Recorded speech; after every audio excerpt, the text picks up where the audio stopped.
Okay, so we are now recording. All right, let's recite together. Namo tassa bhagavato arahato samma sambuddhassa. Namo tassa bhagavato arahato samma sambuddhassa. Namo tassa bhagavato arahato samma sambuddhassa. Sadhu, sadhu, sadhu.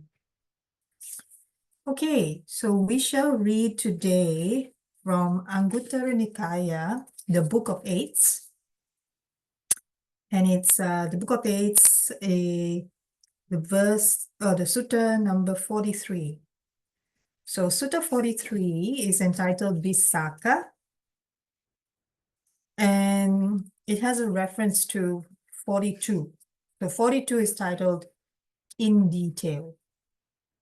Okay, and part of 42 is a reference to 41. So this chapter 5 on the Book of Eights. So if you turn to, so I'm reading from Bhikkhu Bodhi's translation. So those of you who have Bhikkhu Bodhi's translation, the Book of Eights, it is page 1176. 1177. So 1176 is the section on 41. So we will read part of it because 42, part of 42 comes from 41. So you'll see in a bit. So in essence, what we're covering today is 42 and 43.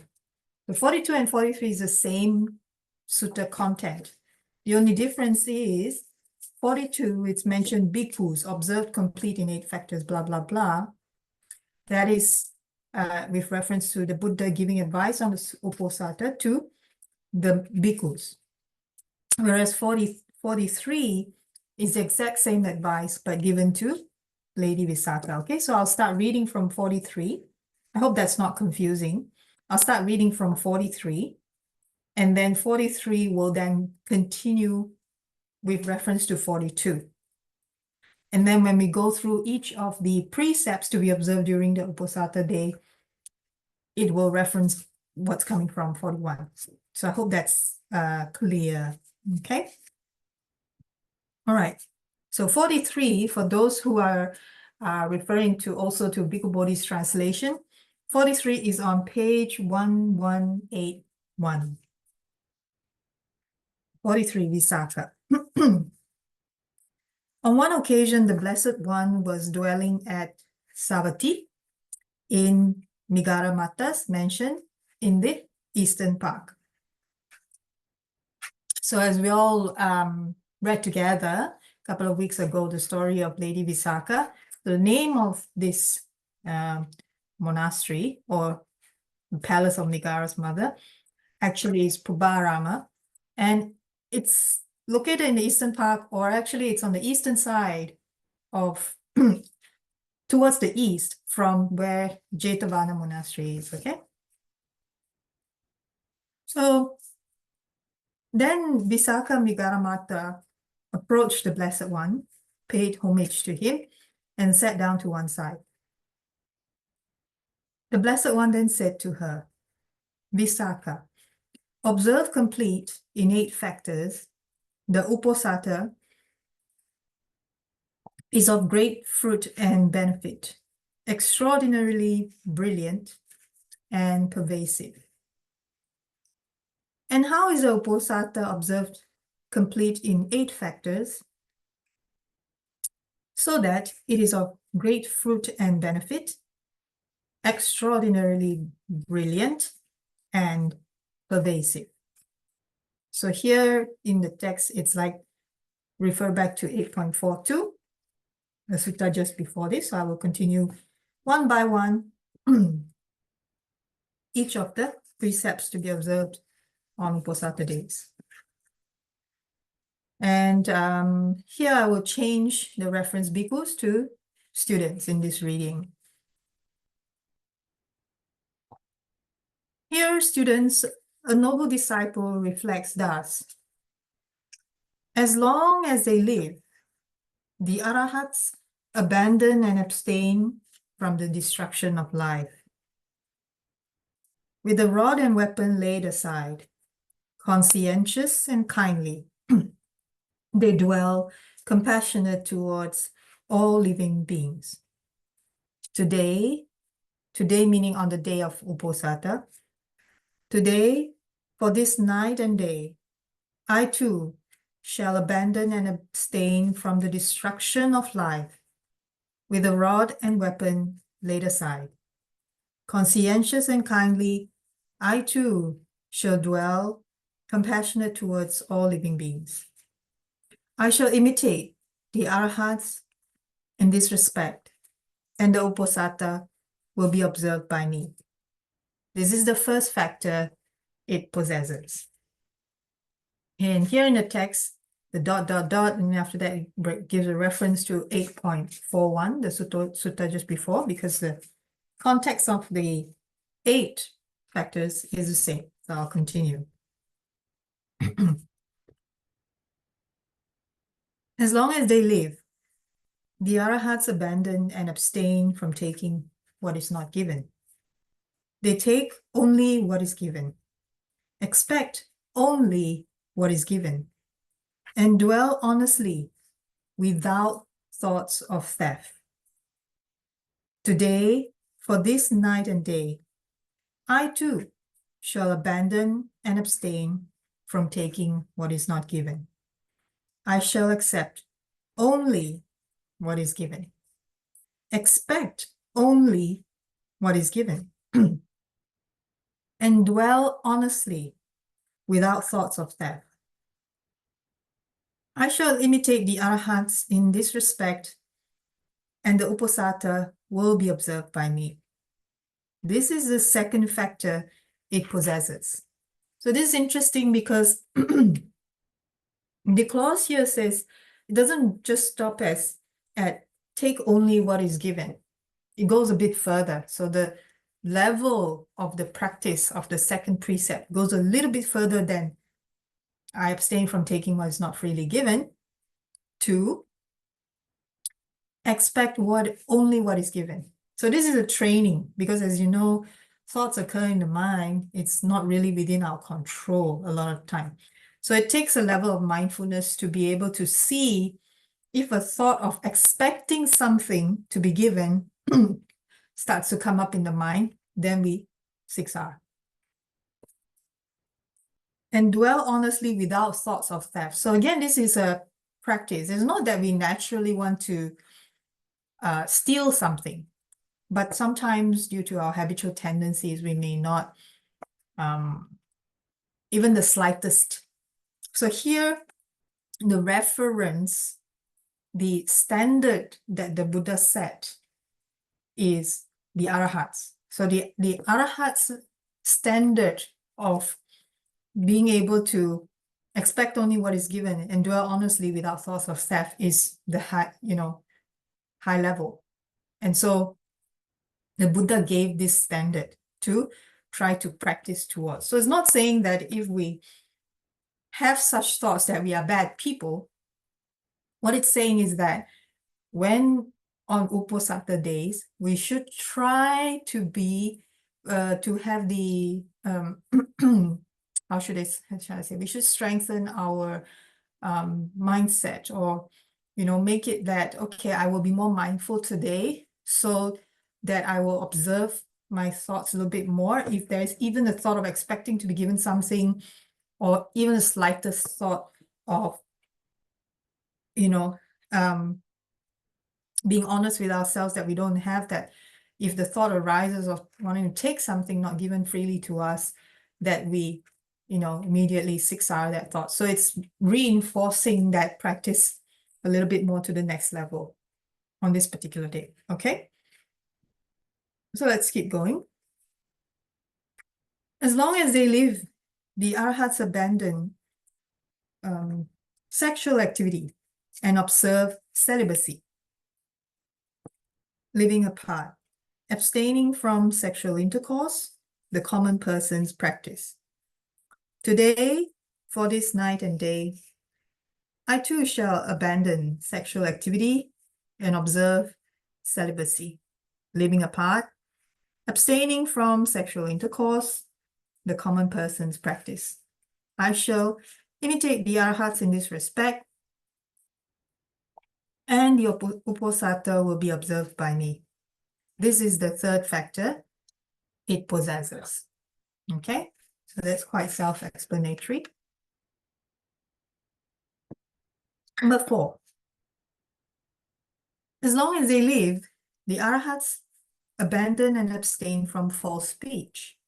They speak truth, adhere to truth. They are trustworthy and reliable. No deceivers of the world. Today, from this night and day, I too shall abandon and abstain from false speech. I shall speak truth, adhere to truth. I shall be trustworthy and reliable. No deceiver of the world. I shall imitate the arhats in this respect, and the uposatha will be observed by me. This is the fourth factor it possesses. So you can see that in every paragraph, when it runs through each of the uposatha precepts, the last sentence there states, I shall imitate the arhats in this respect. So what it's trying to say is, to the best of my ability, I will try to follow what the arhats practiced in this particular factor observed on Uposatha Day. It's not to say that we don't observe the precepts on other days. So, as you know, many times, Bhante Vimalaramsi used to emphasize the importance of keeping the precepts. Venerable Sister Kema as well reminded that the precepts really are like an umbrella of protection. That is, they protect us from our hindrances. So the moment we break our precepts, the best thing to do, once we realize we've broken the precepts, is to forgive. And then to make a strong resolution not to repeat that again.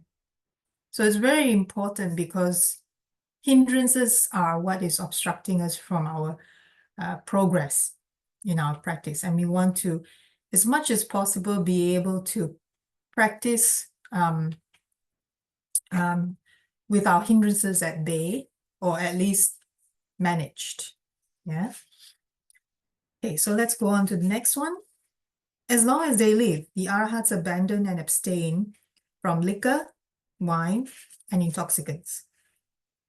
The basis for heedlessness.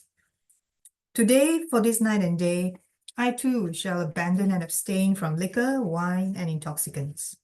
The basis for heedlessness. I shall imitate the arhats in this respect, and the uposatha will be observed by me. This is the fifth factor it possesses. So the Buddha mentioned before, the reason why this fifth precept of abstaining from intoxicants, recreational drugs, and alcohol or intoxicants is because it is the basis of heedlessness, or we will lose our mindfulness. And then it becomes very easy to break all the other precepts. So this particular precept alone is kind of like, if we break this precept, excuse me, if we break this precept, we are kind of unlocking the door to breaking all the other precepts as well. And that's why this precept is important. Okay, let's keep going. As long as they live, the arhats eat once a day, abstain from eating at night, and from food outside the proper time. Today, for this night and day, I too shall eat once a day, abstain from eating at night, and from food outside the proper time. I shall imitate the arhats in this respect, and the uposatha will be observed by me. This is the sixth factor it possesses. Okay, so this precept really is to, because at night there's less activity, the body has less activity. And so the logic is, when the body exercises less activity, then it also requires less food. Okay. However, those of us who have attended retreats before, if in case you have some sort of medical related issue with regards to your body and you know your body best, and you cannot observe this, then you speak to, if it is during the occasion of the retreat, let's say, in a retreat environment, then you speak to the retreat organizer, or you speak to the teacher or the guide, and you explain what your medical reason is, or you know your body best. And if it is, let's say, you are officially, in traditional Buddhist countries, people can go to the temple and observe Uposatha together. So that means everybody gathers at the temple together, and they spend the whole day either just meditating or chanting or any of the practices, okay?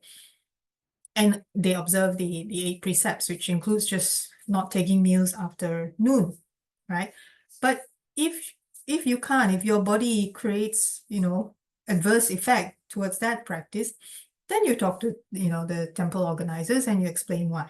So it's not that when we understand how these precepts relate to how the body and mind work, then we observe them with more wisdom or intelligence, instead of just blindly take them as some kind of hand-down commandments, so to speak. And that's really what the Buddha encouraged, that is to question and investigate, use the use wisdom, use intelligence, and if unclear, ask questions. And that really is, if we think about it, the logic way of learning anything, really. So use wisdom. Okay, let's continue. As long as they live, the arahats abstain from dancing, singing, instrumental music, and unsuitable shows, and from adorning and beautifying themselves by wearing garlands and applying scents and unguents. Today, for this night and day, I too shall abstain from dancing, singing, instrumental music, and unsuitable shows, and from adorning and beautifying myself by wearing garlands and applying scents and unguents. I shall imitate the arahats in this respect, and the Uposatha will be observed by me. This is the 7th factor it possesses. So here, instrumental music, unsuitable shows, singing, dancing, all these are actually triggering the senses. So the Uposatha really is just trying to create a condition whereby we are in an environment where our senses are less triggered, this particular. So when we don't expose, and it's just for a day, when we don't expose, here in the text, day and a night. So if we don't expose ourselves to all these entertainment, music, etc., then the mental state of the mind naturally calms down easier. So this particular precept is meant to create that condition for practice. Okay? As long as they live, the arahats abandon and abstain from the use of high and luxurious beds. They lie down on a low resting place, either a small bed or a straw mat. Today, for this night and day, I too shall abandon and abstain from the use of high and luxurious beds. I shall lie down on a low resting place, either a small bed or a straw mat. I shall imitate the arahats in this respect, and the Uposatha will be observed by me. This is the 8th factor it possesses. So I remembered the retreat that I attended with Bhante Vimala Ramsey and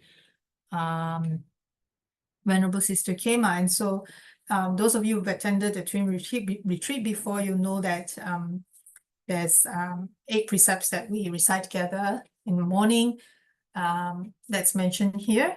And this 8 precepts on high and luxurious chair, bed, whatever, is actually substituted by I undertake the precept to be loving and kind to myself and all beings, right? And this is also in our retreat text. And so when we ask the question, okay, why is this substituted and why this particular precept of not sitting on high chairs or sleeping on high beds, and why we don't have to recite that? So the explanation is that during that time in the text,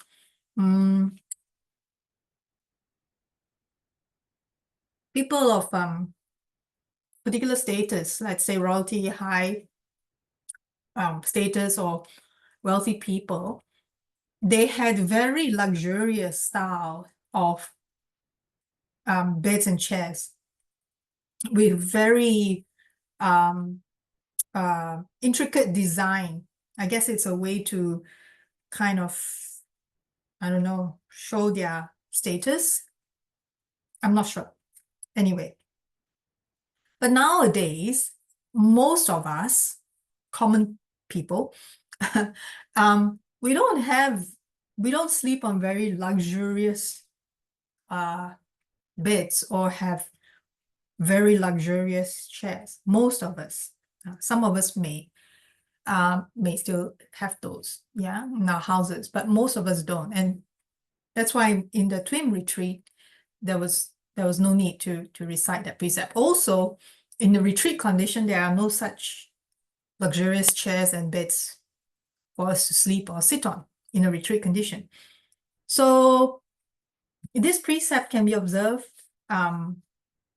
if at home we have a very luxurious kind of setting, that maybe on this day we can choose and opt for a simpler, how to say, simpler lifestyle, just a simple way to sleep. Of course, in such a way that won't give us bodily aches and pains, and a chair that is that will support a suitable posture for us to practice our meditation. And that's the main purpose. So it's not of a purpose to torture ourselves in any way. This meditation that the Buddha explained and taught is really not a method to torture the body, because that does not lead to development of wisdom that we are searching for, that we are aiming for. Okay, so now I go back to continue from 42. Okay, after talking about what are the 8 Uposatha precepts to observe. So in this way, students, that the Uposatha is observed, completing 8 factors, so that it is of great fruit and benefit, extraordinarily brilliant and pervasive. To what extent is it of great fruit and benefit? To what extent is it extraordinarily brilliant and pervasive? Suppose one were to exercise abounding in the 7, Suppose one were to exercise sovereignty and kingship over these 16 great countries abounding in the 7 precious substances. So these were the 16 countries during the time of the Buddha that spread across what's now known as India and a little bit beyond. So the 16 countries were the Angans, the Magadhans, Magadha, which we come across in the suttas a lot, the Kalsis, the Kosalans. So Kosala, we also read that a lot in the suttas. Vajis, we also read that. The Malas, the Chettis, the Bangas, the Kurus, Yeah. So those of you who know the sutta that the Buddha gave about not simply believing what a teacher says or what is commonly said by common folk or what is popular at the time. At the beginning of the sutta, it was said like, oh, this sutta was delivered to the Kurus. So Kurus mean the people of the country Kuru. The Panchalas, the Makkas, the Surasenas, the Visakhas, the Avantis, the Gandharans, and the Cambodians. This would not be worth a 16th part of the Uposatha observance complete in those 8 factors. So what it's saying is, even if one were to be king of these 16 countries during the time of the Buddha, that power would not even be worth or equivalent to a 16 part, so 1/16 of observing the Uposatha, 8 precepts. For what reason? Because human kingship is poor compared to celestial happiness. Celestial happiness means happiness in the Deva realms. So the next few paragraphs, which I will read through, is going to cover the Deva realms. So for the Devas ruled by the 4 great kings, a single night and day is equivalent to 50 human years. 30 such days make up a month, and 12 such months make up a year. The lifespan of those devas is 500 such celestial years. It is possible, students, for a woman or a man who observes the Uposatha complete in these 8 factors with a breakup of the body after death, be reborn in companionship with the devas ruled by the 4 great kings. It is with reference to this that I said human kingship is poor compared to celestial happiness. So here the Buddha is trying to give the comparison and reference to when observing these precepts, how much weight it carries, let's say. For the Tavatimsa devas, so Tavatimsa, for those of you who are not familiar, Tavatimsa is one level of the Deva realm. A single night and day is equivalent to 100 human years. 30 such days make up a month, and 12 such months make up a year. The lifespan of these devas is 1,000 such celestial years. It is possible, students, for a woman or a man who observes the Uposatha complete in these 8 factors, with the breakup of the body after death, be reborn in companionship with the Tavatimsa devas. It was with reference to this that I said human kingship is poor compared to celestial happiness. Okay, so I'll continue, just run through all the different Deva realms. For the Yama Devas, a single night and day is equivalent to 200 human years. 30 such days make up a month, and 12 such months make up a year. The lifespan of those devas is 2,000 such celestial years. It is possible, students, for a woman or man who observes the Uposatha complete in these 8 factors, with the breakup of the body after death, to be reborn in companionship with the Yama Devas. It was with reference to this that I said human kingship is poor compared to celestial happiness.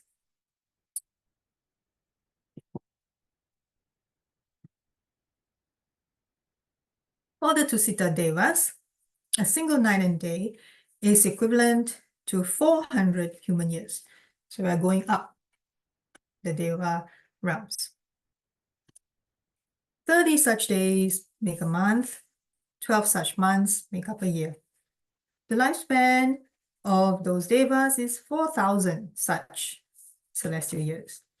It is possible, students, for a woman or man who observes the Uposatha complete in these 8 factors, with the breakup of the body after death, to be reborn in companionship with the Tusita Devas.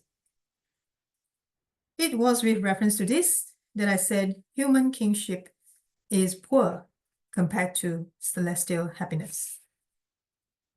For the Devas who delight in creation, a single night and day is equivalent to 800 human years. 30 such days make up a month, 12 such months make up a year. The lifespan of these Devas is 8,000 such celestial years. It is possible, students, for a woman or man who observes the Uposatha complete in these 8 factors, with a breakup of the body after death, to be reborn in companionship with the Devas who delight in creation. It was with reference to this that I said human kingship is poor compared to celestial happiness. For the Devas who control what is created by others, a single night and day is equivalent to 1,600 human years. 30 such days make up a month, 12 such months make up a year. The lifespan of those Devas is 16,000 such celestial years. It is possible, students, for a woman or man who observes the Uposatha complete in these 8 factors, with the breakup of the body after death, be reborn in companionship with the Devas who control what is created by others. It is with reference to this that I said human kingship is poor compared to celestial happiness.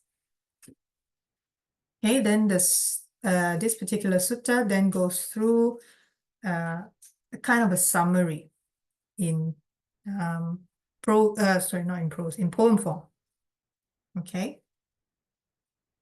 One should not kill living beings or take what is not given. One should not speak falsehood or drink intoxicants.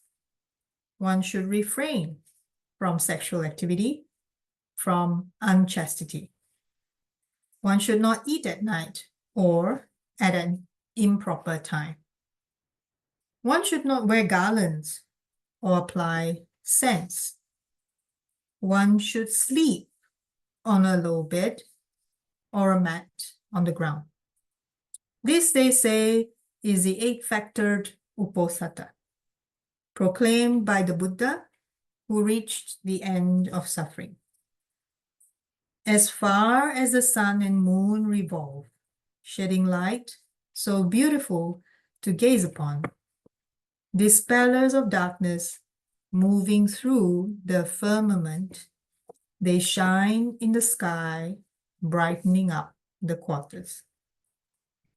Whatever wealth exists in this sphere, pearls, gems, and excellent beryl, horn gold and mountain gold, and the natural gold called Visakha, these are not worth a 16th part of an Uposatha complete in the 8 factors. Just as all the hosts of stars do not match the moon's radiance. Therefore, a virtuous woman or man, having observed the Uposatha complete in 8 factors, and having made merit productive of happiness, blameless, goes to a heavenly state. Okay, so that really was about the Uposatha and today's reading. Are there any questions or even any thoughts around that? Today's reading is quite short. Or does anyone have anything to share?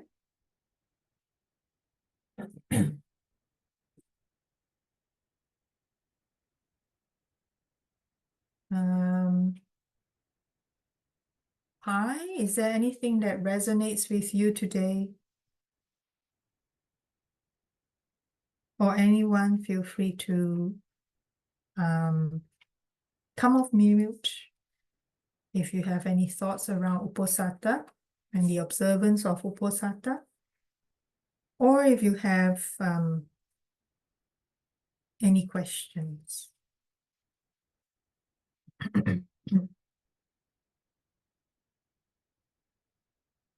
No? So I think today's sutta is really quite basic. But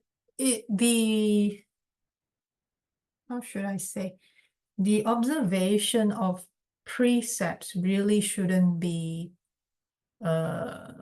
taken for granted or being seen as, yeah, it's just precepts. It really is the very foundation. So you know the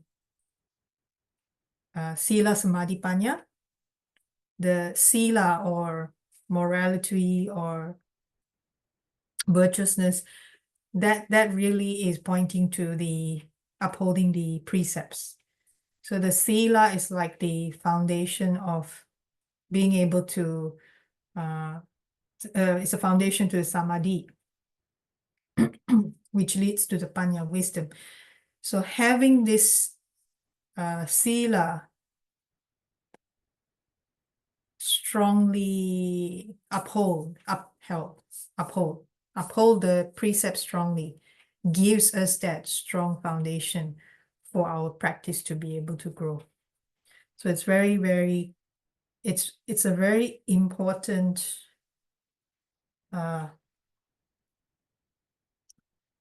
it's a very important thing to be able to maintain our precepts as much as possible. So we don't have to observe all 8 every day, but at the minimum, the 5 every day. So, okay, we have a question here. Is Uposatha in, say, the UK on the same date as Uposatha in India, or is it something to do with the full moon? That's a good question. My understanding is it has to do more with the full moon and new moon. So you can observe it according to your full moon and new moon wherever you live. Again, anyone who is dialed in or is watching this recording later can call me out later if I made a mistake. But my understanding is it is dependent on the full moon and the new moon. So research, people have shown, like scientifically, it's known, like on such days, the gravitational energy coming from, so everything has a push and pull effect to it, gravitational energy to it. So whether it's the planets or whether it's between the Earth and the moon, or the Earth and the sun, there is some force. That's why these elements, anyway, that's why the Earth and the moon and the sun, we revolve around each other, and the planets revolve around the Earth like that because of that particular force. And when the moon is in position in those particular days with reference to the Earth, it causes a certain force to it. And so my understanding is for people who are not, let's say, well aware of their mental states, let me put it that way, basically mean the mindfulness is not sharp enough, then there may be tendencies of being more let's say emotional, or that means, you know, when they feel certain changes. For people who are sensitive, let's say, if they don't know how to manage their emotions, let's say, then they'll react, let's say, more to the conditions that change. So this is my understanding.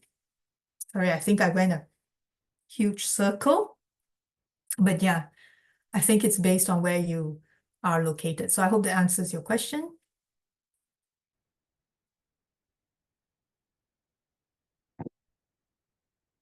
It's just, I try to put a logic understanding to everything. If it doesn't make sense, then I start asking questions. Has to make sense. I come from a science background, that's why I question now more than ever. Okay, great, thanks. Thanks for the question. Any other questions?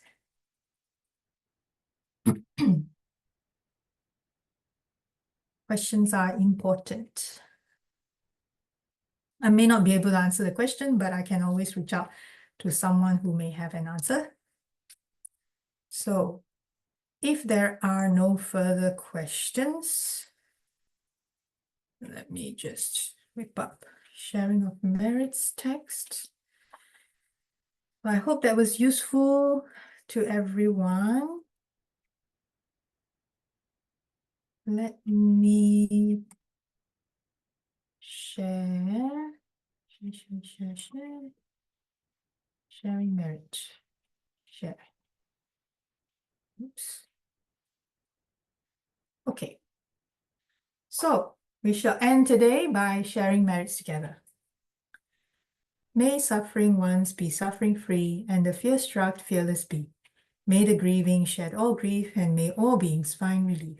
May all beings share this merit that we have thus acquired for the acquisition of all kinds of happiness. May beings inhabiting space and earth, devas and nagas of mighty power, share this merit of ours. May they long protect the Buddha's dispensation. Sadhu, sadhu, sadhu.